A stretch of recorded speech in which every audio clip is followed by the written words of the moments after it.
என் அன்பு குழந்தையே, இன்று உன் அப்பா நரசிம்மர் சொல்கின்ற இந்த விஷயம் உன் வாழ்க்கையில் இருக்கின்ற ஒரு முக்கியமான பிரச்சனைக்கு முற்றுப்புள்ளியையும் உன் மனதிற்கு மிகுதியான ஒரு ஆறுதலையும் கொடுக்க போகிறது.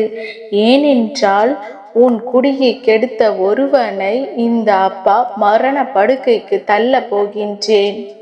இதை கேட்கின்ற சிலருக்கு அப்பா சொல்கின்ற வார்த்தை சரியானது தான் என்று தோன்றும். அதே நேரத்தில் இதை கேட்கின்ற சில பேருக்கு அப்பா இப்படியெல்லாம் பேசுமா, மரண படுக்கைக்கு தெய்வம் ஒருவரை தள்ளி விடுமா என்று கூட தோன்றலாம். அப்பா சொல்ல வந்த விஷயம் என்ன என்பதை நீ நிச்சயமாக இன்று தெளிவாக கேட்டு, எதனால் அப்பா இந்த செய்தியை சொல்ல வந்திருக்கின்றேன் என்பதை நீ புரிந்து கொண்டால் போதும். அப்பொழுதுதான் உனக்கு நடக்க போகின்ற அத்தனை நன்மைகளும் உன்னை என்னவென்று இந்த வாழ்க்கைக்குள் கொண்டு சேர்க்கும். அப்பா உடன் இருக்கும் பொழுது இந்த வாழ்க்கை பொதுவாகவே இன்னொருவர் உனக்குள் நுழைந்து உன்னுடைய குடியை கெடுக்க முடியும் என்றால் நிச்சயமாக அதற்கு நீயும் ஒரு காரணம் அல்லவா? ஒவ்வொருவருக்கும் நீ கொடுக்கின்ற இடம், ஒவ்வொருவரையும் இந்த வாழ்க்கையில் நீ நிறுத்தி வைக்கின்ற இடம் என்று இவை எல்லாமும் சேர்ந்துதான் உன்னை இந்த நிலைமைக்கு ஆளாக்கி இருக்கிறது. அப்பா சொல்லும் பொழுது உனக்கு வேடிக்கையாக இருக்கலாம், ஆனால் உன் வாழ்க்கையில் இதுதான் நடந்து கொண்டிருக்கிறது. உனக்கு ஏற்பட்டிருக்கின்ற பிரச்சனைகளுக்கு நீயும் ஒரு காரணம் என்பதை நீ மறந்து விடாதே. உனக்கு ஏற்பட்டிருக்கின்ற துன்பங்களுக்கு நீயும் ஒரு முக்கிய காரணம் என்பதை மறந்து விடாதே. நடந்தது எல்லாம் நடந்து முடிந்தவையாக இருக்கட்டும். இனி உனக்கு நடக்கக்கூடிய விஷயங்களை எல்லாம் இந்த அப்பா உனக்கு தெளிவாக எடுத்து சொல்கின்றேன். உன் வாழ்க்கை யாரால் இந்த நிலையை கண்டது? யார் உன் வாழ்க்கையில் இருந்து உனக்கு இத்தனை பெரிய பிரச்சனைகளை கொடுத்தார்கள் என்பதையும் அப்பா உனக்கு தெளிவாகவே சொல்லிவிடுகின்றேன். மரண படுக்கைக்கு தள்ள வேண்டிய நிலைக்கு என்ன காரணம் என்பதையும் நீ தெரிந்து கொள்ள வேண்டும் அல்லவா? என் குழந்தையே, அப்பா நான் ஒவ்வொரு முறையும் உன் முன்னால் வந்து நிற்கும் பொழுதும் இந்த வாழ்க்கை உனக்கு கொடுக்கின்ற அத்தனை விஷயங்களும் உன்னை நிச்சயமாக நல்ல நிலைக்கு அழைத்து வர வேண்டும் என்பதற்காகத்தான். நீ பட்ட அவமானங்களும் நீ பட்ட தோல்விகளும் இனிமேல் இந்த வாழ்க்கை இல்லை என்ற நிலையை நான் உனக்கு நிச்சயமாக உருவாக்கி கொடுக்க ஆசைப்படுகின்றேன். யார் வேண்டுமானாலும் என்ன வேண்டுமானாலும் செய்துவிட்டு போவார்கள். அப்பா அதை வேலை பார்த்து கொண்டிருப்பேனா? உன் வாழ்க்கையில் நடக்கின்ற நன்மைகள் உன்னை வந்து சேராமல் நான் விட்டு விடுவேனா? என் பிள்ளையே, என்ன நடக்கிறது, ஏது நடக்கிறது என்பதையெல்லாம் நீ சரியாக புரிந்து கொள்ள வேண்டிய காலகட்டம். இனியும் உன்னை யாராலும் ஏமாற்ற முடியாது. உன் அப்பா என்னையும் ஏமாற்ற முடியாது. இத்தனை நாளும் இந்த வாழ்க்கை நமக்கு கொடுத்த விஷயங்கள் என்ன என்பதனை என் குழந்தை நீ சரியாக புரிந்து கொள்ள தயாராகிவிடு. ஏனென்றால் அப்பா உன் வாழ்க்கையில் இருக்கும் வரை யாராலும் உன்னை அவ்வளவு சுலபமாக எல்லாம் அசைத்து பார்க்க முடியாது. யாராலும் உன்னை அவ்வளவு எளிதாக விட்டுவிடவும் முடியாது என்பதை என் குழந்தை நீ புரிந்து கொண்டால் அது போதும். அப்பா உன் வாழ்க்கையில் சில காலமாக பல நல்ல விஷயங்களை அரங்கேற்ற உன்னை தேடி வந்திருக்கின்ற இந்த நேரத்தில்தான் இவர்களின் ஆட்டம் உன் வாழ்க்கையில் எந்த அளவிற்கு இருந்தது என்பதை புரிந்து கொண்டேன். உனக்கு தெரியாமலேயே உன்னை பற்றி மற்றவர்களிடம் தவறாக சொல்வதோடு மட்டுமல்லாமல் உன் துணையிடம் உன்னை பற்றி தவறான விஷயங்களை பேசுகின்றார்கள். உன் துணையிடம் உன்னை பற்றி இவர்கள் தேவையில்லாத விஷயங்களை எல்லாம் பேசி உன் வாழ்க்கையோடு முடித்து வைக்க நினைக்கிறார்கள். இந்த வாழ்க்கை இப்படியே இருந்து கொண்டிருந்தால் உனக்கு பல நன்மைகள் நடக்கும் என்று யோசிக்கின்ற நேரத்தில் உனக்கு எந்த நல்லதும் நடக்க கூடாது என்பதற்காக உன் குடியை கெடுத்து கொண்டிருக்கிறார்கள். வேண்டுமென்றே இந்த வாழ்க்கையில் உன்னை தேடி வருகின்ற எல்லா பிரச்சனைகளுக்கும் இவர்களும் ஒரு காரணம் என்பதை நீ மறக்காதே. அப்பா சொல்வது போல இவர்களை மரண படுக்கைக்கு தள்ளி விடுவது தானே நல்லது. அதை நாம் ஏன் செய்ய வேண்டும்? அவர்களாகத்தானே அதற்கு செல்ல போகிறார்கள். அப்பா என்ன சொல்கிறார் என்பது புரியவில்லையா? என் குழந்தையே, அடுத்தவர்களுக்கு கெடுதல் செய்கின்றவர் எப்பொழுதும் அடுத்தவர்களை பற்றியே சிந்தித்து கொண்டிருப்பவர், இன்னொருவர் வாழ்க்கையில் என்ன நடக்கிறது என்பதை எப்பொழுதும் உற்று நோக்கி பார்த்து கொண்டிருப்பவர், இது போன்ற எண்ணங்களோடு சுற்றி திரிகின்ற மனிதர்களை எல்லாம் உட்பட்டவர்கள், மனநோயை தூக்கி சுமந்து கொண்டிருப்பவர்கள். தன்னுடைய மனதில் எப்பொழுதும் எந்த நல்ல எண்ணங்களும் இல்லாமல், எப்பொழுதும் நல்ல சிந்தனைகள் இல்லாமல், யார் வாழ்க்கையை எப்படி அழிக்க வேண்டும், யாரை எந்த நிலை கொண்டு செல்ல வேண்டும் என்பது தான் இவர்களின் முழுநேர எண்ணமாக இருந்து கொண்டிருக்கும். அவர்களின் வாழ்க்கையில் ஒரு நல்லது நடந்தால் கூட அவர்களால் அனுபவிக்க முடியாது.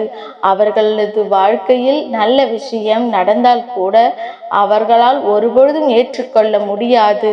என்ன நடந்தது, ஏது நடந்தது என்று சொல்லி எப்பொழுதும் வருத்தப்பட்டு கொண்டிருப்பதையெல்லாம் நீ நிறுத்திவிடு. அவரவர் செய்கின்ற பாவங்களுக்கு அவரவர்களுக்கு பதில் நிச்சயமாக உண்டு என்பதை நீ மறந்து விடாதே. உன்னோடு இருந்து இந்த வாழ்க்கையில் நான் என்னவெல்லாம் உனக்கு சரியாக செய்து கொடுக்க நினைக்கின்றேனோ அதையெல்லாம் உனக்கு கிடைக்க விடாமல் இவர்கள் தடுத்து நிறுத்துகிறார்கள். எப்பொழுதுமே இவர்கள் இது போன்ற எண்ணங்களோடு இருந்தால் எதிர்மறையான விஷயங்கள் இவர்களை ஆட்டி படைத்துவிடும். எதிர்மறை இவர்களை கொஞ்சம் கொஞ்சமாக அழித்து கொண்டிருக்கிறது. இவர்களை மரண படுக்கைக்கு நாம் தள்ள வேண்டிய கட்டாயம் இல்லை. ஏனென்றால் அவர்களே அதை நோக்கி சென்று கொண்டிருக்கிறார்கள். எவ்வளவு தான் நாம் மற்றவர்களுக்கு அள்ளி அள்ளி கொடுத்தாலும், எவ்வளவு தான் மற்றவர்களுக்கு நாம் உதவி செய்தாலும் ஒருபொழுதும் இவர்கள் நம்மை தலையில் தூக்கி வைத்து கொண்டாட போவது கிடையாது. ஒருபொழுதும் இவர்கள் நம்மை எனக்கு இதை செய்தாய் என்று பாராட்டப் போவதும் கிடையாது.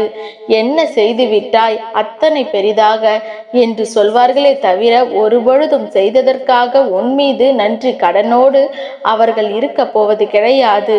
அப்படியே இந்த உலகத்தில் யாரேனும் ஒருவர் நல்லவராக இருந்து விட்டால் கூட அவர்கள் நீண்ட காலமாக இங்கு வாழ முடிவதில்லை. இந்த நேரத்தில் உன்னுடைய மனதில் இருக்கின்ற விஷயங்கள் என்னவென்று நிச்சயமாக இந்த அப்பா நான் தெரிந்து கொள்ளத்தான் செய்கின்றேன். உன்னோடு இருந்து உனக்கு இந்த வாழ்க்கையில் பேரதிர்ச்சியை எல்லாம் நிறைய முறை கொடுத்திருக்கிறார்கள் இந்த மனிதர்கள். இப்படியும் கூட ஒருவரால் நடந்து கொள்ள முடியுமா என்று நினைத்து மிகுந்த வேதனை அடைந்திருக்கிறாய். உன்னை சுற்றி சுற்றி வருவதோடு மட்டுமல்லாமல் எப்பொழுதுமே இந்த வாழ்க்கையில் உன்னை தேடி வந்து உனக்கான பல நல்ல திருப்பங்களை உன் அப்பா நான் கொடுத்து கொண்டிருக்கும் பொழுது இவர்களினுடைய எண்ணங்களும் இவர்களுடைய சிந்தனைகளும் எல்லா பிரச்சனைகளையுமே தாண்டி இந்த வாழ்க்கையை வாழவே முடியாது என்று சொல்கின்ற அளவிற்கு மிக பெரிய பெரிய அளவில் பிரச்சனைகளை எல்லாம் உருவாக்க தயாராகி விட்டார்கள். உன்னோடு நான் இருக்கிறேன் என்பதனை உன்னால் புரிய முடிந்தது என்றால் உனக்காக யார் வருவார்கள் என்பதையும் உன்னால் சரியாக தெரிந்து கொள்ள முடியும். உன்னுடைய வாழ்க்கை இப்பேற்பட்ட ஒரு நிலைக்கு தள்ளப்பட்டதற்கு நான் சொன்ன இவர்கள்தான் காரணம் அல்லவா? அப்படியானால் மரண படுக்கைக்கு தானாகவே சென்று விட்டார்கள். இவர்களை காப்பாற்றலாமா அல்லது விட்டு விடலாமா என்று தான் கேட்கின்றேன். என் பிள்ளையே, நாம் அவர்களை காப்பாற்றிவிட்டு மீண்டும் இதே தவறுகளை இவர்கள் செய்வார்களே ஆனால் அவர்களை காப்பாற்றவே நீ எந்த ஒரு விஷயத்தையும் செய்து விடாதே. அப்படி செய்தா அப்பாவின் கோபத்திற்கு ஆளாகி விடுவாய். ஒருமுறை பட்ட பாடுகளும் கஷ்டங்களும் போதாதா? இப்போது நீ அனுபவித்து கொண்டிருக்கின்ற துன்பம் போதாதா? நீ எவ்வளவு தான் அழுது பார், எவ்வளவு தான் வாழ்க்கையில் பிரச்சனை என்று கத்திப்பார். ஒரு துளி ஆறுதலை கூட இவர்களிடத்தில் உன்னால் பெற முடியாது. ஒரு துளி அளவு உனக்கான நம்பிக்கையை கூட இவர்களிடத்தில் இருந்து உன்னால் பெற்றுக்கொள்ள முடியாது. அப்பேற்பட்ட எண்ணங்கள் கொண்டவர்களை நீ எந்த நிலையில் இந்த வாழ்க்கையில் வைத்திருக்க வேண்டும் என்று நிச்சயமாக சற்று சிந்தித்து பார்க்க வேண்டும். இவர்கள் எல்லாம் இந்த வாழ்க்கையில் இருந்து உனக்கு கொடுத்த அத்தனை விஷயங்களும் உனக்கானதாக செயல்படுத்தி கொண்டிருக்கும் பொழுதே இந்த வாழ்க்கை அத்தனையையும் உன்னிடத்தில் கொண்டு வந்து ஒப்படைக்கும் என்பதை நீ மறந்து விடாதே. நான் இருப்பதை நீ உணர வேண்டிய நேரம் வந்துவிட்டது. இவர்களுக்கும் அந்த உணர்வினை நான் கொடுக்க வேண்டிய நேரம் வந்துவிட்டது. எல்லோருக்கும் இந்த வாழ்க்கை கடினமானதாகவே இருப்பதாக தோன்றுகிறது அல்லவா? அப்படி இருக்கும் பொழுது அடுத்தவர் வாழ்க்கையை கெடுக்க எப்படி இவர்களுக்கு எண்ணம் வருகிறது?